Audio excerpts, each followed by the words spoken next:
appointment to the Human Rights Commission replacing Josiah Robinson. Term expires June 1st, 2028. Ms. Sophia, come on down. Is there a place you would like me to? It's not in Counselor Lake's spot. But that would be funny. Oh, yeah, please. Jennifer Lawrence. You can come right here next to Counselor Bush. I'll just get through. Thank you. Yes. Welcome to our table. Thank you. It's good to see you in this capacity. A lot of us know you, but for everyone who's at home or in the room, tell us about yourself and why now's a good time for you to step onto the Human Rights Commission. Sure. So I'm Whitney Cipolla. Thank you so much for having your meeting today. So I'm a lifelong Tulsan, have only ever lived here. Graduated from Union High School, then went to the University of Tulsa. I then went into teaching, so I did Teach for America and taught 6th grade English language arts. My first year of teaching was when the teacher walkout happened, so that was very formative and inspired me to get a master's in public administration, to study nonprofit management and public policy. From then, I worked for about 5 years in mental health policy with Mental Health Association Oklahoma, as well as Healthy Minds Policy Initiative. And now I'm currently back in the ed space. I work as a recruiter for Teach for America here in Tulsa. And when I am not doing the job I get paid to do, my other jobs include I'm the board president of Oklahomans for Equality.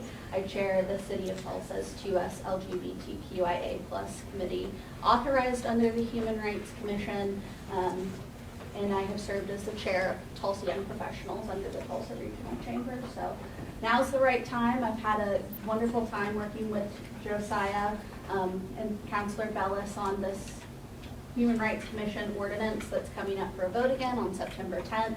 And I just have a passion for making Tulsa the best place it can be for all.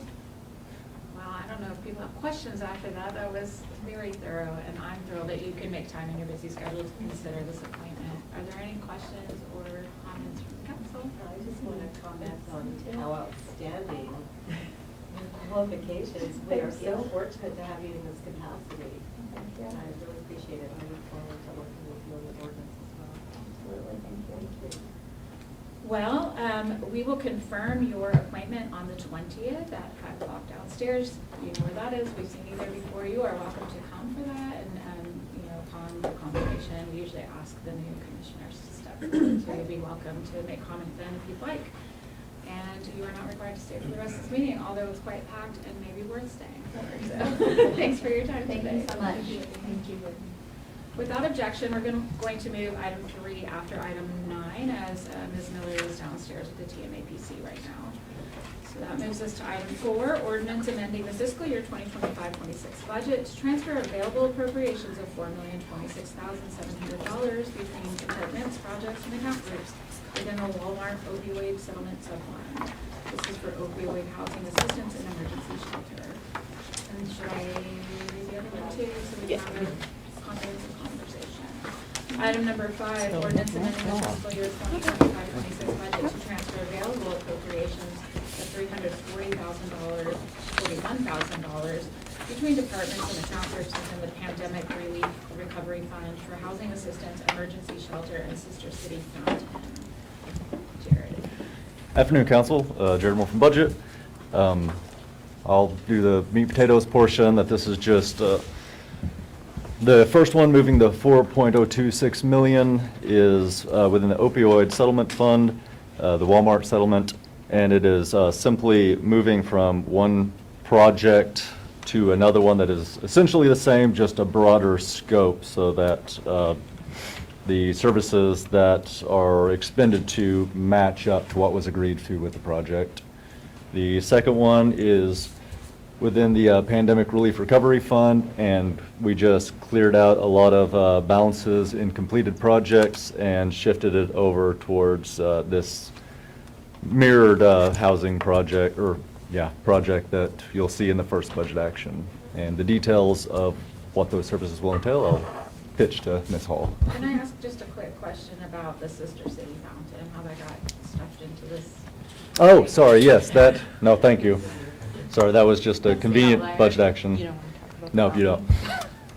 That is, I don't know if, I think the council's aware, there is a a fountain that was given to the city by one of our sister city organizations, and this will pay for the installation of it.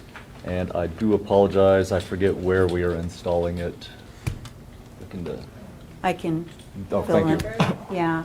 So this is the fountain that San Luis Potosí gave to the city several years ago, and it has been sitting in a storage shed out at the Botanical Garden for years. So as we work with our sister cities, we encourage, to exchange gifts. This gift, it is huge. So it's been sitting there for years and has not been put together. And with all the visitors that have been coming in, it's kind of embarrassing not to be able to showcase it. So it will be installed at the Botanic Garden? Yes. Okay, and it was already accepted by a former council? Yes. So, thanks for explaining that one. Yep. The rest of them make sense being grouped together. I did want to acknowledge it, that we have Attorney Caroline Wolf with us today from City Legal, in case anyone was wondering. That's not Jack Blair. It's not Jack. I'm not Jack. And we have Emily Hall, the Mayor's Senior Advisor on Homelessness, with us to talk about item 4. Great, thank you, Counselor. I do have there is a deck, so just going to go through this. Just want to ground our conversation today in some terminology that we'll be discussing. And you can read that, but decommissioning is the coordinated permanent closure and clearing of an area in collaboration with partner providers that connects individuals in encampments and on the street to shelter services and or housing. I do want to I'm not going to go through and read all these, but I just want to call out a couple specific words. I will use the word and you will see people. People means individuals and families. You will also see supportive housing, or we'll talk about supportive housing. That is providing access to safe and stable housing to support individuals who had some sort of substance abuse issue, and as they begin their path to sustain a long-term recovery. As well as a key piece of what we're going to talk about is an individualized needs plan. This is really support services that are tailored to the specific individual or family. And in what we'll be talking about, we'll be utilizing a way home for Tulsa partners and other necessary service providers. So,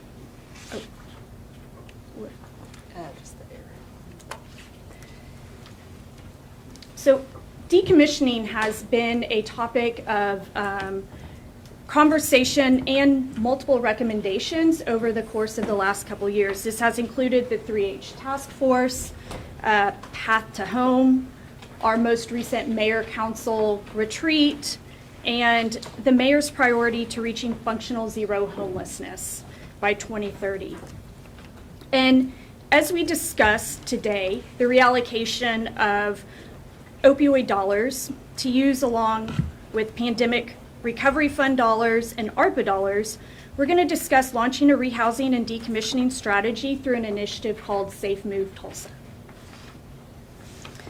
And as we talk about through this conversation, our 2025 point in time count showed an increase in homelessness in Tulsa. The city has available funds to move quickly in addressing this.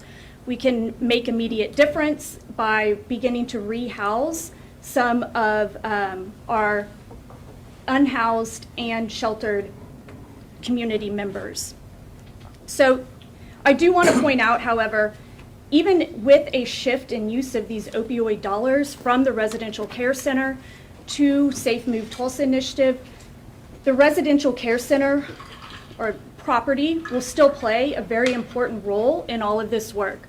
It can remain permanent housing at a deeply affordable rate that meets a need across our community. And that's, again, 59 units that will be available for housing. So, Safe Move Tulsa consists of core components that provide supportive housing, that connects people to supportive services tailored to the individual or family needs, This includes jobs, financial resources. It secures housing as quickly as possible.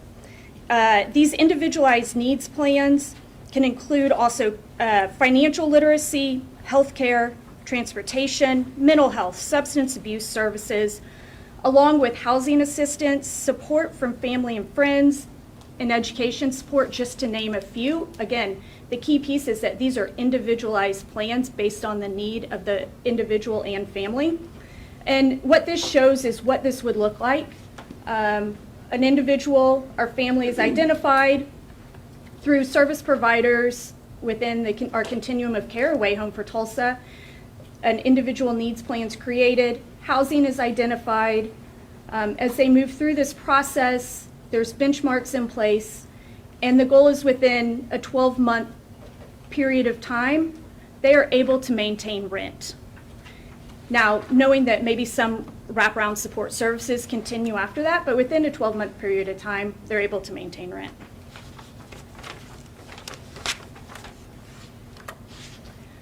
So who might this program serve? These are just a couple examples. John is a 52-year-old man who spends his nights in a shelter. He works a minimum wage job during the day. He cannot afford rent plus medical bills. He's recovering from an opioid disorder. What he needs is housing assistance for a short period of time, financial literacy support, healthcare access, transportation access, ongoing recovery services, and mental health access. Leah is a 41-year-old woman. She's just fallen into homelessness. The shelters are full at capacity, so the last resort is sleeping on the street. She left an unsafe home life, and she's currently unemployed. So she needs housing assistance for 12 months. Job and career navigation, mental health services, healthcare access, transportation access. The key with Leah is she's just fallen into homelessness, and so with this program, we can have the ability to catch her before she stays in that unsheltered spot for much longer. The third profile is a family, and the father has been laid off, the mother works, they are currently in a hotel, and they're in need of permanent housing and some housing assistance, childcare, some job and career navigation, mental health services, financial literacy services. And I do want to highlight that in each of these profiles, they're all going to be assessed for what are their at-risk conditions, current and future. The longer they're staying in the positions that they're in, their risk for increased, they are at an increased risk for additional needs and supports.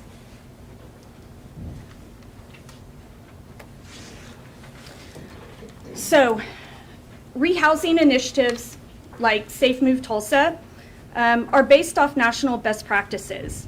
They're connecting individuals and families experiencing homelessness to supportive housing through individualized needs plans, and with a focus on long-term stability and preventing returns to homelessness.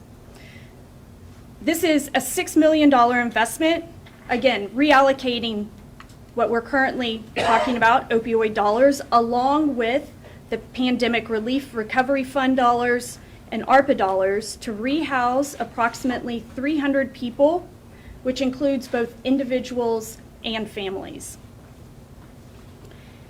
This walks us through our current situation. We have 1,449 Tulsans who were considered homeless in the January 2025 point in time count. Our shelters, so just to break that down even further, we have 953 in shelters, we have 469 who are unsheltered. There is congestion in our shelters. Our shelters are at 100% capacity, which means if someone has no other place to go, they are falling into street homelessness. That creates congestion on the street. Financial resources are limited for rehousing right now. There's fewer vouchers that are available. and with fewer dollars available as well, it is making rehousing and creating movement out of shelters and off the street a challenge. So the goal of Safe Move Tulsa is to house 100 to 150 unsheltered individuals and families through rehousing, and to house 150 and 200 sheltered individuals and families through rehousing. So by moving folks out of the shelter into housing, we begin to unlock shelter space and are then able to begin decommissioning areas across our city and have a stronger focus on providing supports for our most chronic homeless individuals and getting them out of encampments and off our streets and into shelters or other sort of identified location that might be best for them, and then on a pathway to permanent housing.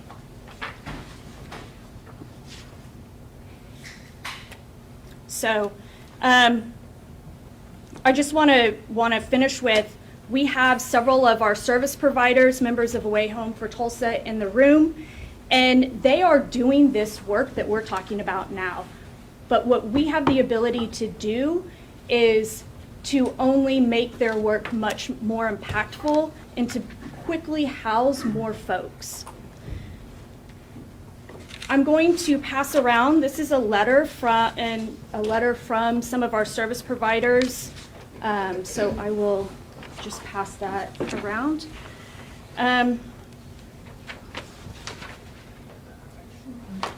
Again, just to reiterate, this budget amendment, along with other funds, creates an immediate $6 million investment that we can start very soon to get people off the street, out of a shelter, and into housing. Do you have any extras of these? It ended here. Oh, it did? We'll share. There should have been things. Are you ready for a council discussion? Yeah. Okay, thank you.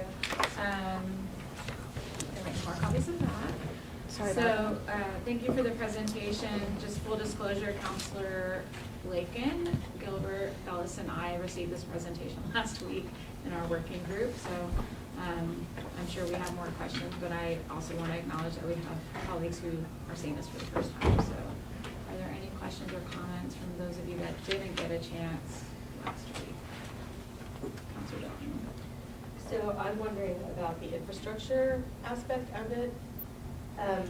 Are there specific designated infrastructure already in place, and where would that be located as to how we're going to be able to house the number of people, the Sure. 300?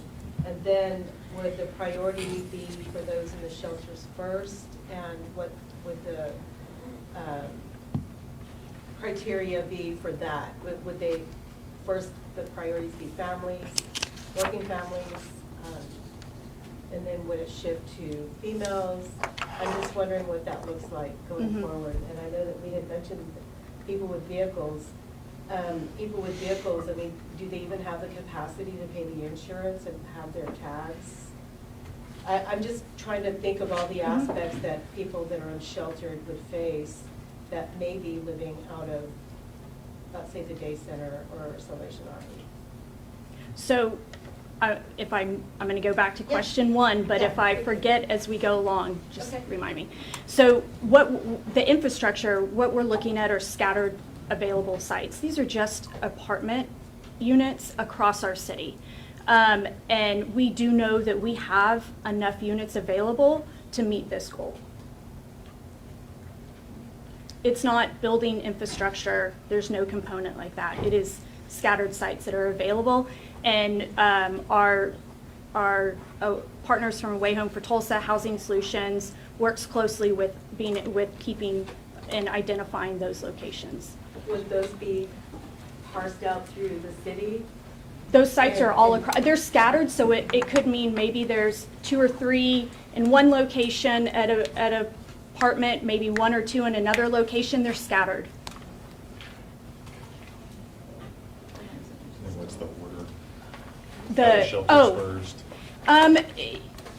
There'll be a little bit of both occurring at the same time. I think that we will we'll be working with Housing Solutions and partners to determine what that looks like. We do know that in order to begin decommissioning, moving folks off the street, we have to clear shelter space, but some of that can go simultaneously. The transportation, were you referring to where it says needs transportation services? No, people with vehicles that may be living out of their Sure. vehicles that are not in a shelter specifically, or people that, the example was the woman that had a vehicle, her husband was laid off. Mm-hmm. How does that, I guess I'm concerned about how that looks and being able to maintain that vehicle outside of the housing situation. Is there a partnership or any kind of process to go forward to help people that actually do have Sure. vehicles so they can keep that, so that they can continue to work? If it's okay, Mark, do you have are there partners that work currently? Yeah, sure. Can you come to the table? I'm happy to come, yes, happy to come up. And maybe that, is it okay if that's Chair Valero from Tulsa joins me? Can you bring them to the table? Yeah. Will you do like official introduction? Yes, I'm Mark Smith, I'm the CEO at Housing Solutions. We're the lead agency for Away Home for Tulsa. Beth Edwards-Spetlick, the Assistant Executive Director with Youth Services of Tulsa, but the current chair of Away Home for Tulsa Leadership Council. So, and I think that as someone who's been a practitioner for a lot longer than me can talk a little bit more, but this is about the individual plan for each person.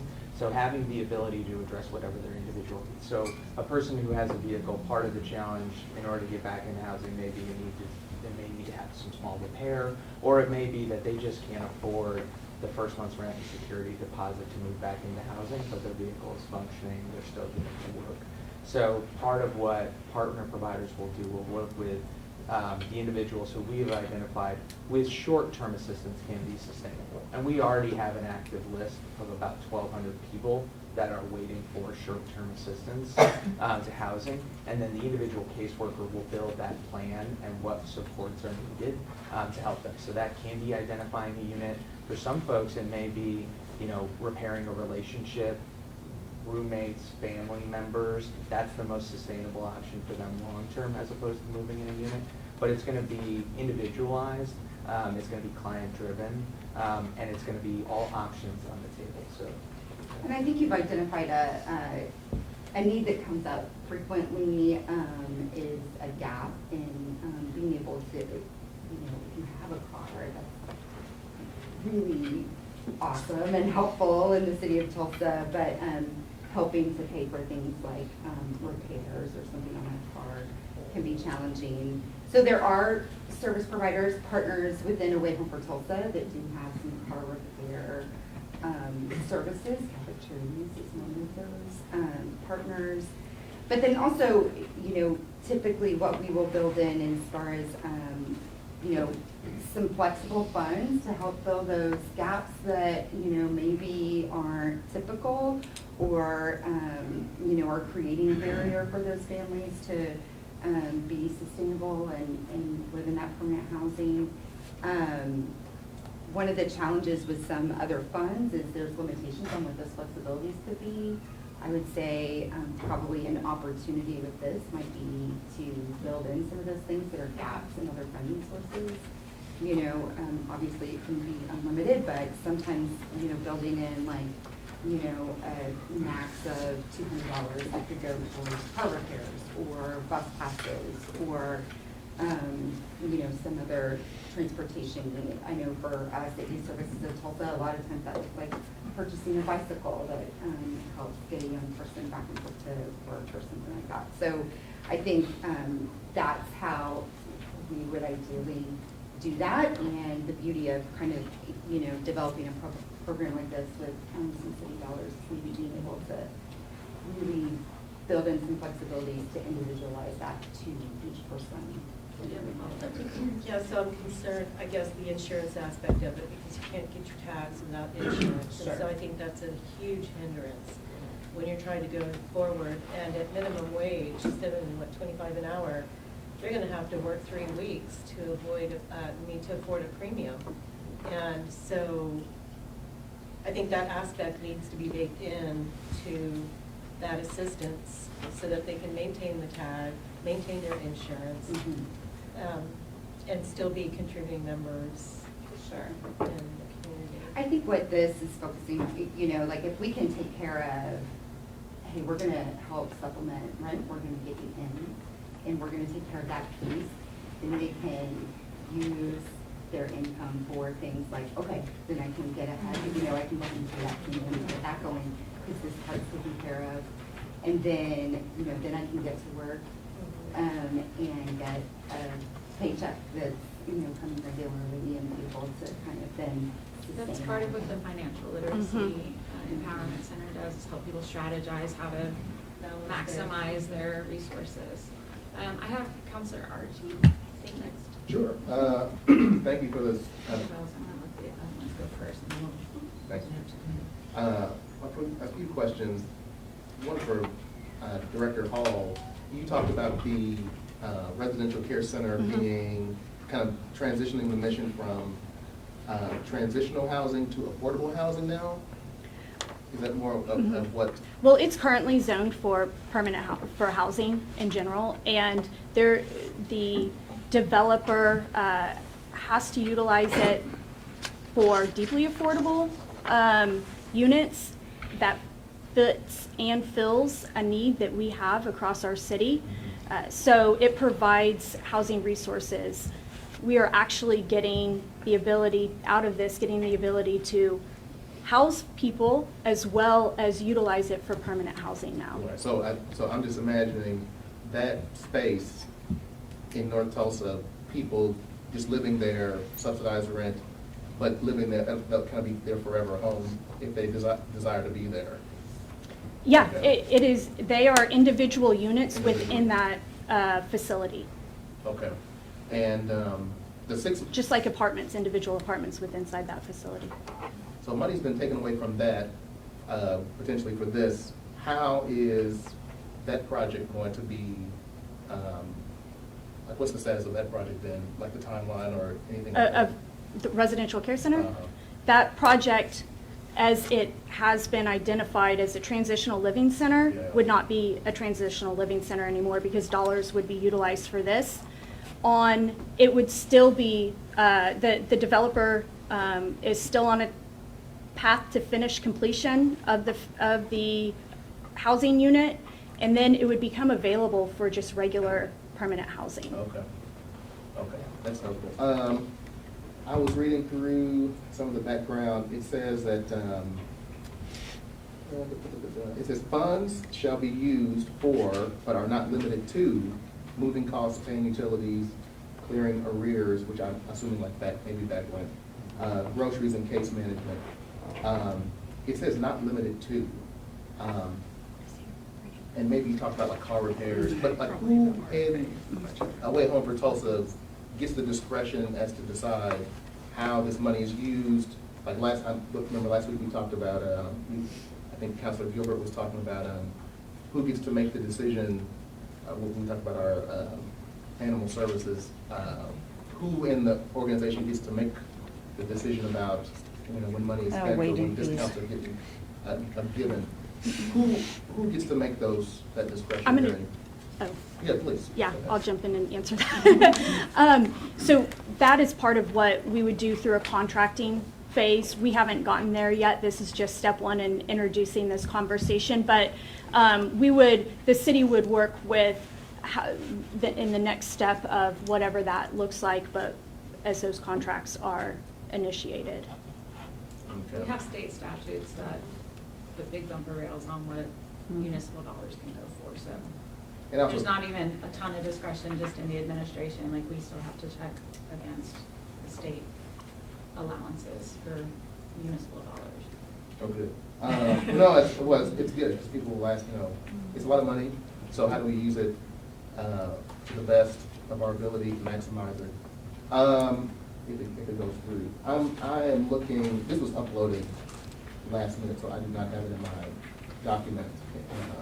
So I'm looking, I feel like when it comes to the individuals that we identify in the shelters, we're giving them a runway.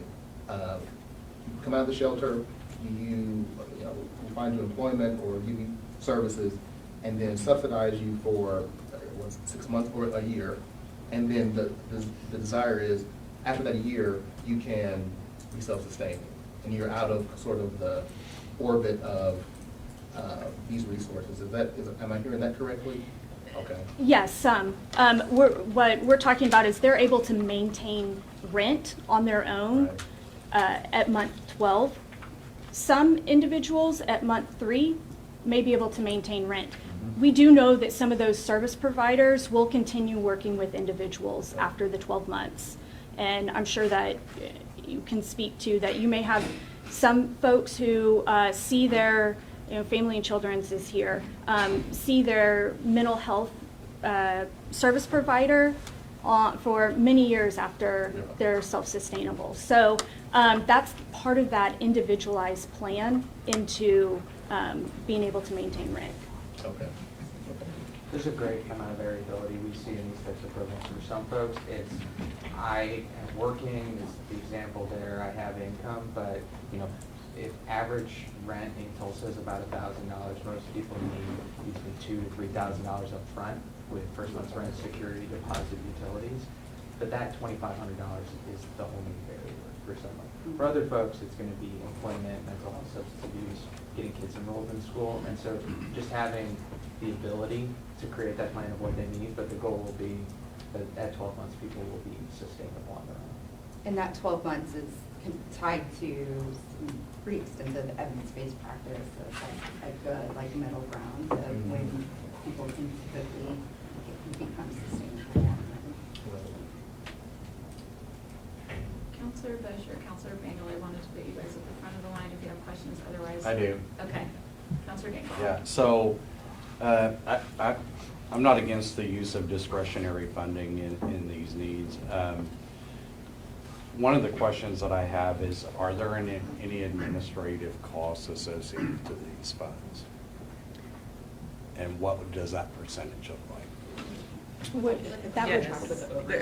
There is. Yeah, yes, there are. It's not on, so ARPA funds, and Reese can correct me, we held back a portion of those just for our ARPA grants compliance on our end of this. But I think administration of the program, with our actual contractors or subcontractors, that would be part of the contract negotiation that Emily is talking about that hasn't occurred yet because the funds aren't appropriated yet. Okay. So you and I have had a discussion just casually that some folks are one paycheck away from being unhoused. Mm-hmm. And some of this can be, I think since we've seen an uptick in our seniors, and I see nearly on a weekly basis where seniors are having trouble making utility payments. And then we've just bumped the utility rates. So my question is that even though this is focused specifically on the unhoused, are you also looking at potential of folks who may be in that scenario where they're one utility payment away from being unhoused? Separately from this. Because we don't want to trade right. off getting one off the Right. street to put somebody else in that place. Yes, separately from this, absolutely. It has to be a piece of the bigger picture. And I think that when we talk about functional zero homelessness, we know that there's always going to be folks that fall into homelessness. But that means that it's rare, brief, and non-recurring, that those sort of diversions are in place, those resources are in place and ready to bring that person back out of homelessness or be able to catch them prior to going into homelessness. Mm-hmm. So that is a separate piece of all of this work, absolutely. And then the folks that are in these two programs, the 6 and 12 month, is there continual case management to make sure they don't fall within that cycle again? So just clarification, there's not two programs. Those were just examples of someone may only need 6 months of support, someone may need up to 12 Okay. months of support. The goal is that the resource is available for up to 12 months if Okay. needed. there is ongoing, part of the benchmark, part of that individualized plan is ongoing support to ensure that when they hit that 12-month, that they're able to maintain. But past that, many folks stay with case management. Can you, Mark, speak to that, or? Yeah, so the goal is that sort of this rehousing case management and that financial support will end at 12 months, but part of the work of what A Way Home for Tulsa does is like Medicaid enrollment, and if someone needs mental health, behavioral health, substance abuse, physical health care services, that is already ongoing. So we have great partnerships. We're very lucky that we have organizations like Family Children's, Grand, other CCBHCs that can do Medicaid enrollment at the beginning or even through street outreach. And so that's sort of a joint project that those services are eligible for as long as people need that, and that can go beyond just this really rehousing focus. And so we do typically see that a lot of folks, once they have the stability of being back in housing, that engaging with mental health, substance abuse, even like again, financial empowerment, most folks do stay with those programs. And then part of this is having a system where if those individuals fall into crisis again and they're going to fall back into homelessness, that we have a homeless response system that has services that can help them. You know, they can call the day center, they can call these services, and there'll be somebody there who can. And that's before they fall back into that state. Yeah, one of our goals is that the people who are rehoused do not then return to homelessness with a specific program. I mean, a key piece is sustainable housing Okay. And that's and kind of supportive housing. That individualized plan, that's the focus from the get, is how do we get them to a place, not just the 12 months, but that Right. they're connected, supported, so that They're can- stable. There's Yeah. a stable setting, so I appreciate it. That's it. That's all I have. Thank you. Thank you. Thinking about the scenario you shared, Counselor, so there are resources at the hub that would help those individuals who are like slipping. I think also we have started looking at water bills that get in arrears as an early warning sign so that we can also try to connect people to services. But Counselor Dallas and I and others are also working on some eviction mitigation, which would, when you lose your utilities, the next step is eviction. So I'm glad that you surfaced that, and that's definitely another piece of the path to home that we, from a policy Yeah, standpoint, have been and talking I had about. brought up the utility piece. Yeah. I think the TMUA is entertaining, kind of some of the thing, the same program that I think PSO has, helping their neighbors, Exactly. like rounding up their utility bill. So hopefully we're approaching that, not from a passive, but an aggressive attempt to help our neighbors. Right, like, I think all of us agree, like, keeping people from falling in Yep. to the bottom is less traumatic and less expensive to help mitigate. Yeah, I think the rise in seniors is what's Yeah. alarming to me. Next on the list, I have Counselor Bellis, then myself, then we'll go back to Dutton and Archie, and then others want to jump in. I'm personally excited about this step because it's doubling down on already successful solutions that we already have people who like the service providers who are expert in doing this that are able to scale. I know that was a question I initially had when I, first heard that we were looking at kind of shifting the focus of these dollars was, okay, is this something providers are ready to scale? And the answer that I've been hearing is like, absolutely, we know what we're doing. So to me, and this was to my colleagues, like that's something I have a lot of faith in, is that the experts who've been doing this direct service are like, we already do this. We know what this looks like. We know who the community we serve, like we know who those people are. So we're ready to go. We just need the investment and support. So I think that's really exciting. Just two quick clarifying questions, and then like one or two more just like sentiments. But one is, you mentioned, right, okay, there's about 300 units that we're seeking. Do we need all of those to be available concurrently for this to be successful? No, Okay. We're looking at this over a 9-month span of time. A 9-month span of time to house 300 people, but providing them services for up to 12 months of So and how time. many units have we already identified about? We haven't even, Okay. I know that Housing Solutions is very much on top of that. There are 300 units available today. If we were able to say 300 people are moving into scattered site units, those are available today. But it will take time to move folks in. I do know, this is a conversation I'd had with, I'm looking at with Julie at the YWCA, that a challenge can be when someone's been really immersed in community and culture in one space, and then you're moving them into first the scattered site, that then they're disconnected from that community or miss that culture that they've been a part of in whatever setting that they've been kind of living in. I was just curious from the service providers how it looks like to support people in that, because I know that could be a real challenge when we're talking about scattered, right? I know sometimes in the past we looked at things like getting folks into more concentrated areas, or like a hotel that's been renovated, or this or that. Granted, I'm also excited that we're looking at existing units, because obviously we all know how long it takes to build something new, let alone like zone or permit, and we know there's other upstream challenges there. But I'm just curious, how do you all mitigate that challenge? Because it is, if we're talking about scattered sites, which I think that's great that there's existing places, you know, it's not like we're talking about anywhere super far. Tulsa doesn't have long commute times per se in like the MSA. But what does that look like for you all if people are, especially, and also for your service provider, like for social workers to get to all those different sites as well and help support? I'm just curious about feasibility of all of that. Sure. I think part of the model is where possible, you're working alongside that individual to find a unit that's maybe in the area that they are used to living. So that's not always entirely possible, but that's the goal, is to kind of start there and try to, you know, find a unit that's in a community that they're familiar with.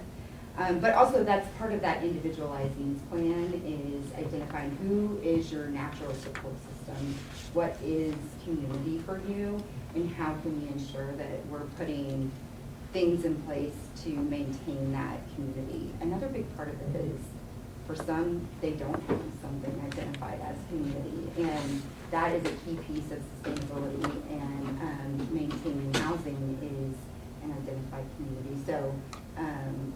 So that's almost always a part of that initial needs plan, is community and connection. As far as the caseworkers and getting to all the locations, you know, I think any housing case manager right now will tell you, like, summer is so hot because you're out going to all the places, but that's the gig, you know, and that's part of the job, and that's kind of built into, you know, cost of doing the work, and you know, making sure that they have transportation mileage or whatever to get to all those locations, and meeting individuals where they are to make sure that they will access those services, a big part of the work. So. And then, out of curiosity, do we have one of those kind of, this is something we discussed last week, so my other council colleagues, like something around, hey, when we invest upstream in this type of solution, it, like for every dollar we put in, it saves X amount of like dollars down the line. Because right, we know like homelessness and our housing crisis is an expensive issue for private business owners, for the city, for public safety officers. I just wasn't sure if we have that kind of, for every dollar in, it saves you this much, like to the taxpayer. We don't, we're working on Yeah. that, gathering especially specific dollars to the city. I mean, we know, and this goes back to an assessment that was done in 2021, the cost for the city to book someone and for the person to spend one night in jail, in a municipal jail, is over $600. That's 4-year-old data, so we know like that's very expensive.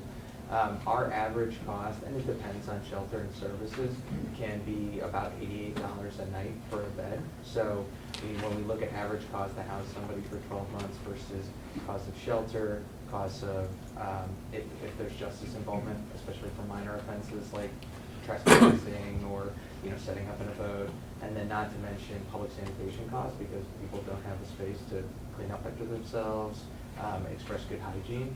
This cost savings are significant.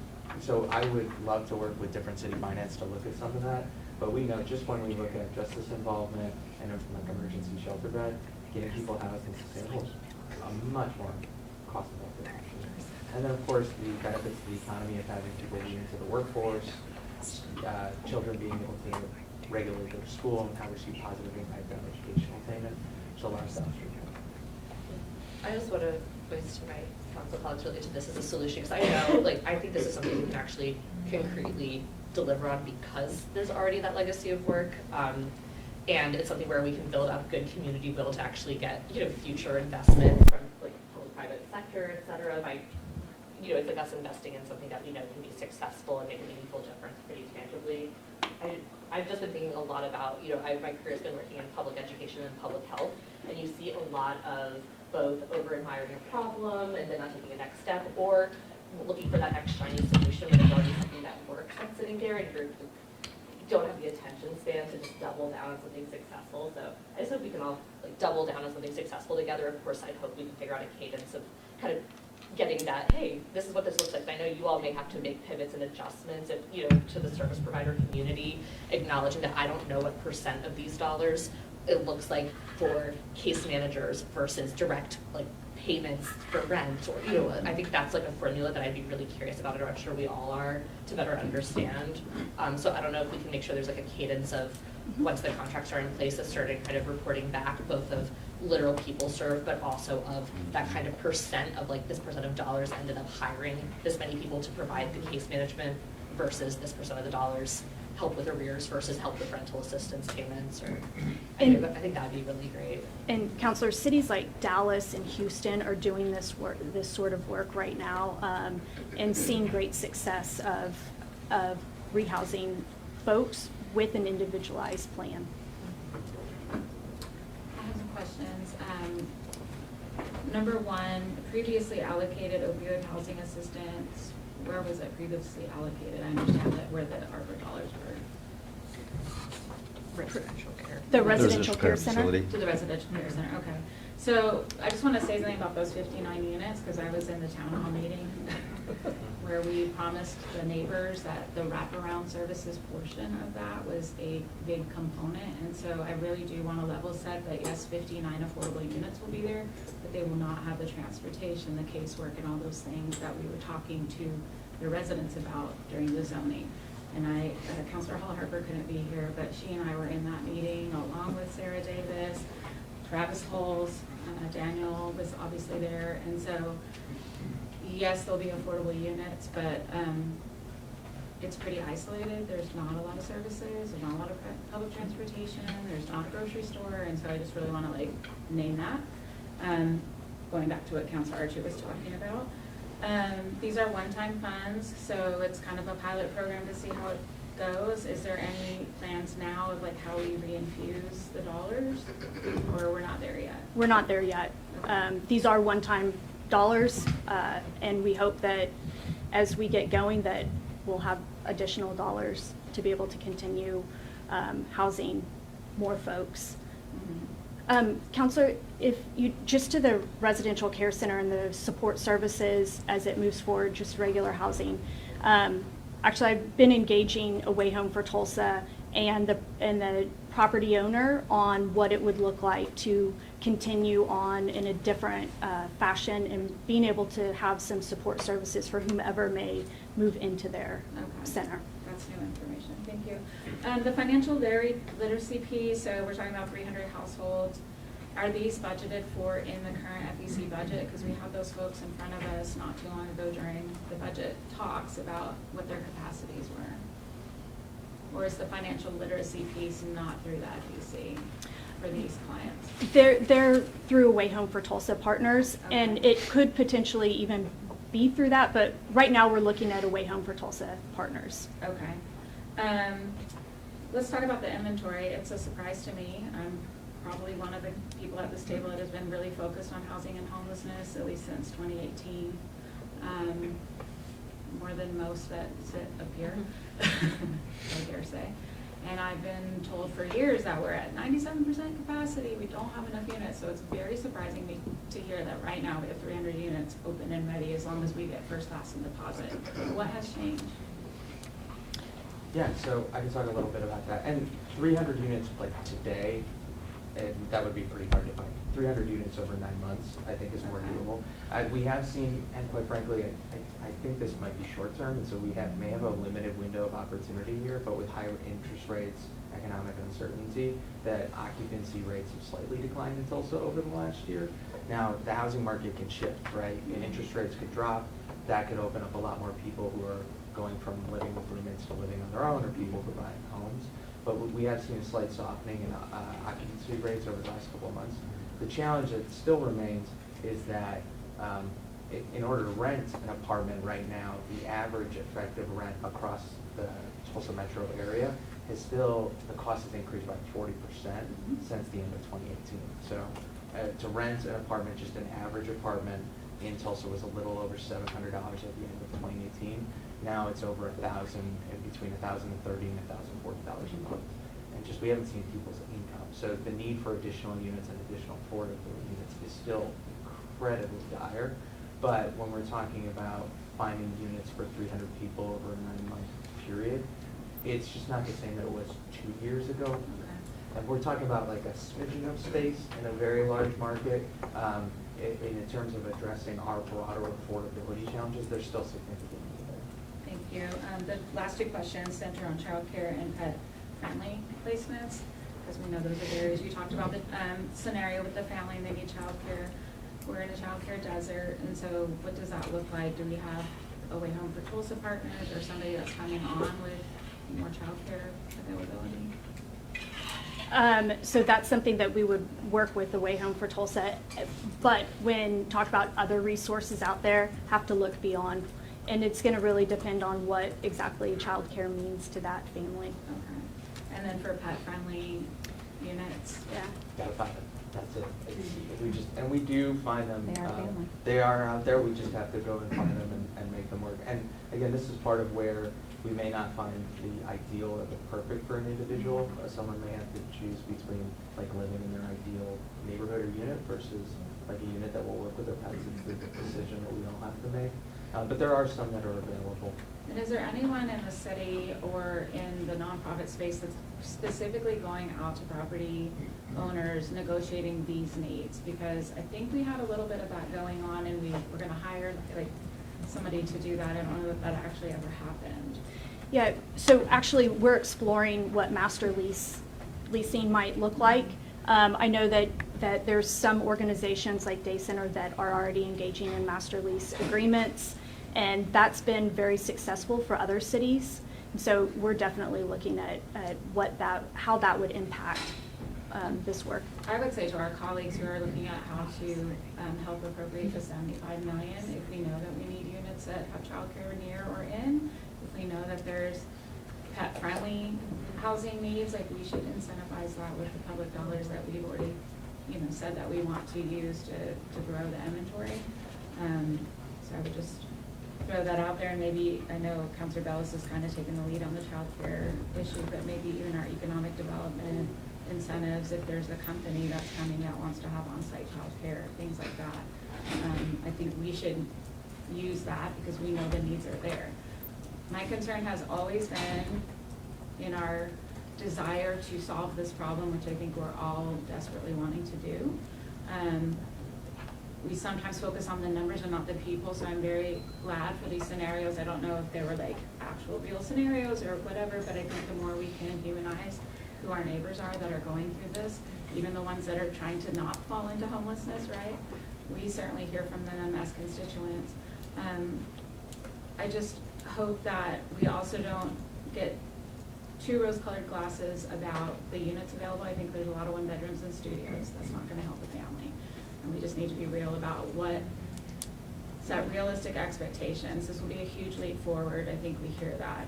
But I also don't think in 12 months we're gonna see necessarily everything that we're planning to do come to fruition, because we're gonna find those barriers. We can't control things beyond our control, like the economy, the market. We're still at a $7.25 minimum wage. There's been cuts to healthcare and things beyond our control. And so as people are contacting us about what policies and procedures and efforts we're making, I hope they're also reaching out to their elected officials at every level that also impact this situation. I have Dutton for a follow-up and Archie for a follow-up. I just wanted to check in with Councilor Bush or Councilor Lakin or Councilor Gilbert that we're not. Okay. Councilor Dutton and then Councilor Archie. I wanted to say thank you, Councilor Bengal, for bringing up the administrative cost question, because that was something I had also thought about, what that looked like per person, really. And I was also wondering, we're talking about teams to individualize a needs plan. What does that look like? I mean, how many people are we talking to a team per individual? And what that would incur that would also play into the administrative cost, and is that sustainable? We'll have to work through all of that sort of stuff as we work through contracts, but what we do know from service providers is that they do this now, this work now, and they have the ability as this ramps up to take additional caseloads. So I'm wondering if it would be like 3, 4, or 5 people per team, per individual? Yeah, I think it would depend on that individualized plan. So like one of the examples I mentioned, he's recovering from opioid use disorder. So that individualized plan would probably include a connection to substance and behavioral health services. So that's something that would be part of that team. So it would depend, and that might, we already do that on a current basis of someone will have a housing caseworker that's working on their housing, but the behavioral health services is coming through one of our community partners. Whether or not that needs to be contracted sometimes depends. The employment services, does that need to be a staff person or could that be a community partner? So that will depend. Are you speaking more to like caseload size? Like how many individuals one case manager may be serving? Well, I'm just, in a way, but I mean, I'm just thinking more like, we have our PAC teams here for the mental health, and so, there's so many people designated to specific individuals based on their needs and whatnot. So I'm just thinking in terms of the actual staffing, do we have enough on site? And I'm also, now that you say that, thinking of the day center, would they utilize their staffing also to continue, say you move somebody out of the day center, would the caseworker that might be there, the case manager, would they follow that individual out, or is that passed on to the team? And like Emily said, I'm sure that'll be outlined in Right. contracting, but best practices around that and providers knowing how to kind of work the sticking on. And then I have one more follow-up on the apartment complexes. Are we vetting the owners of these complexes or vetting any kind of historical data indicating eviction rates? And so that we don't have any repeats of Vista, Shadow. And that's concerning to me, those sort of violations. And I think this is great. I just would hate for the money to go towards something that ends up putting out more people than people that were placed. I'm going to jump in there. When Councilor Bingle was asking kind of about what resources before people fall into homelessness, the mayor's going to be launching soon this eviction mitigation council.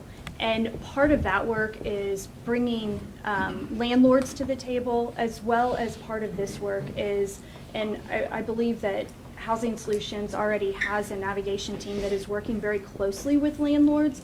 So you're incentivizing landlords who are the ones that you want to, that are partners in the work, want to be partners in the work, incentivizing them to be at the table and be a part of providing housing units. I'll stay in touch with you in email to follow up on any further questions I might have. That way we won't take up any more time.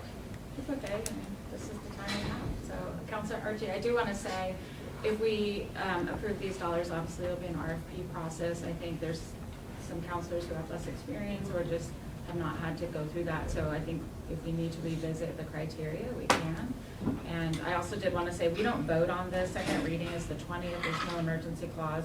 So we don't meet next week, but if any of you get like a plethora of questions, we could always put it back on for discussion on the 20th on either UED or Public Works. So I'm going to go to Archie, and then I think we need to wrap it up. Yeah, I'll be quick.